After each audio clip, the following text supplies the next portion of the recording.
Are Liverpool now unstoppable, undeniable, guaranteed to win the Premier League this season?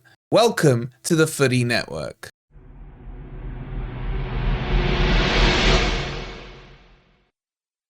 Afternoon everybody, hope you're doing well and welcome back to another video on the Footy Network where we've seen some interesting results this weekend and we're seeing a fan base that is showing so much chest right now that honestly, they just need to calm down. If you're enjoying the content, please don't forget to hit that like button. Make sure if you're new here, you subscribe to the Footy Network. Check out our sponsor Surfshark, where you get 4 extra months for free and 84% off by using code FFTV. Scan this QR code or click on the link that's pinned in the comments. Okay, let's talk about Liverpool. And they are good. Yeah, I mean, there's no denying it. And, you know, hot take here. I predicted that they would win the league before the season started. And people came at me and said, are you crazy? They've just lost Klopp. They've got Slot. Who the hell's this slot machine? Blah, blah, blah. And my argument was simple.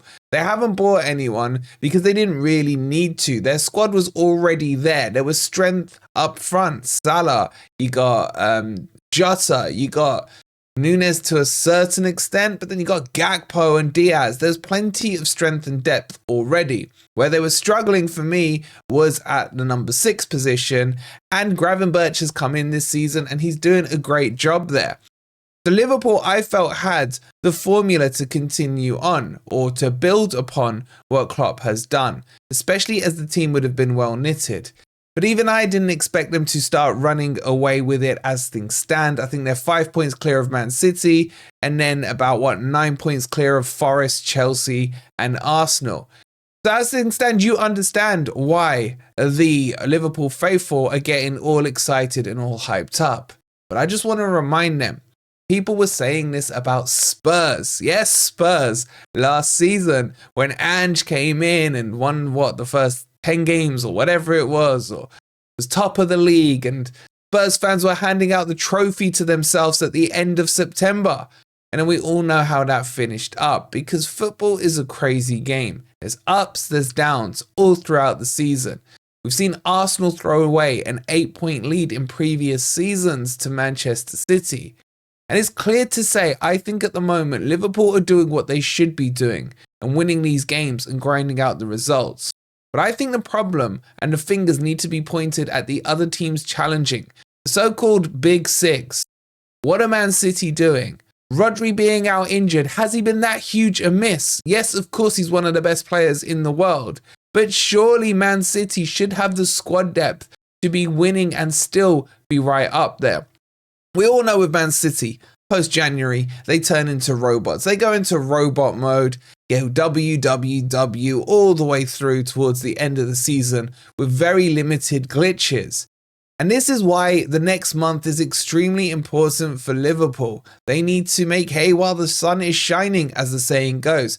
And they need to put on a gap to Man City that maybe even Man City and Pep won't be able to close down. And I think for Man City, they would probably prefer Arsenal to be leading right now ahead of Liverpool.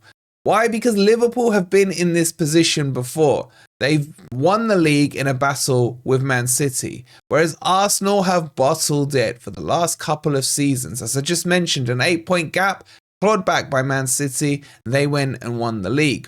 A tight race last season between Man City and Arsenal, they cracked again and Man City won it.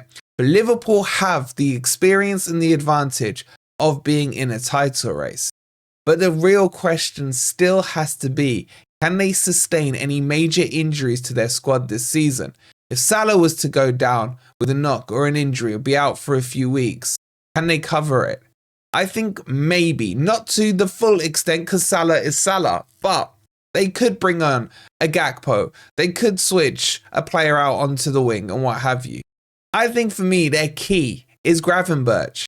And can he stay fit this season? Because Endo isn't quite enough as a cover for me at CDM. He did okay in parts last season, but he's well into his 30s now, doesn't get regular game time.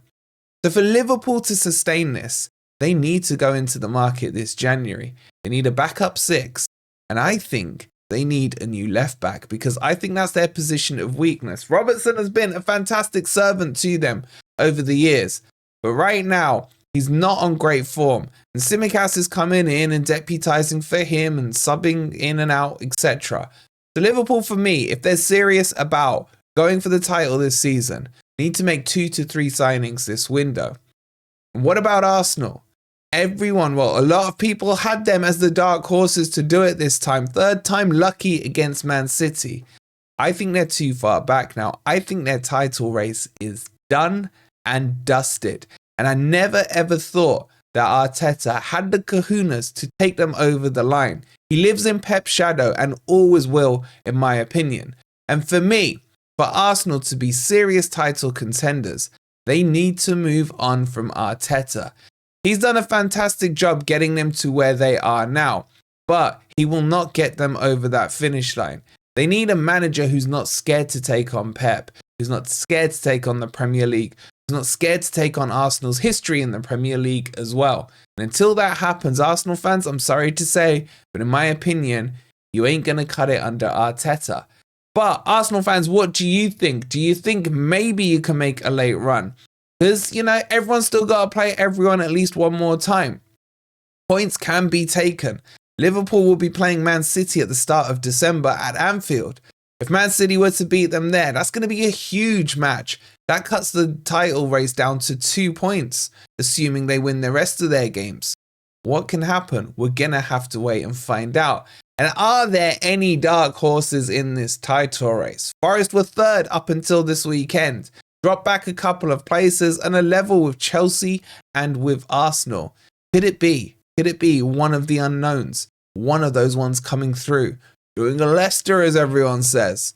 Or will Chelsea get their act together? They started okay under Maresca, playing a better brand of football, but they just can't seem to win against the other Cartel 6 teams this season.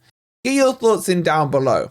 If Liverpool falter, who do you think is most likely to take over and take the title this season? If you've enjoyed the content and haven't already, please don't forget to hit that like button and make sure you're subscribed to the Footy Network if you are new here. Try and enjoy the international break as best you can. We'll keep you, entertained with a couple of videos during the break. Thank you so much for watching. We'll see you on the next one. Have a good day.